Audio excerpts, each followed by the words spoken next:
जय मसीह की दोस्तों, आज हम पवित्र बाइबल से एक ऐसे विषय को समझेंगे जिस पर अक्सर सवाल उठते हैं। प्रभु यीशु की पृथ्वी पर सेवकाई का प्रारंभिक केंद्र इज़राइल था।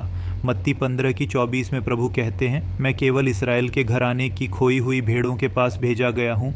और मत्ती 10:5 और 6 में जब उन्होंने अपने चेलों को भेजा तो उनसे कहा कि पहले अन्य जातियों के पास नहीं बल्कि इस्राएल की खोई हुई भेड़ों के पास जाओ।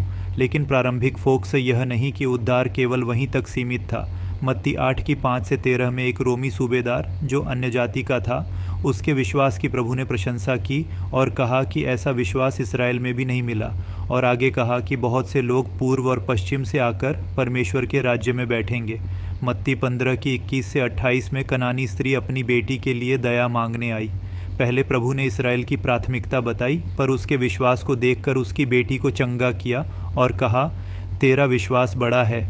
यूहन्ना 10:16 में प्रभु कहते हैं, मेरी और भेड़ें हैं जो इस भेड़शाला की नहीं हैं, मुझे उन्हें भी लाना है।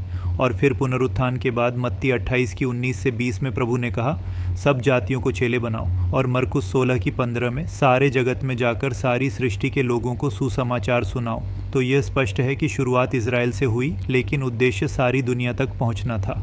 अब आइए प्रेरित पौलुस की सेवकाई को समझें। प्रेरितों के काम 9 में प्रभु स्वयं पौलुस को बुलाते हैं और बताते हैं कि वह उसका नाम अन्य जातियों, राजाओं और इसराइलियों के सामने ले जाने वाला चुना हुआ पात्र है।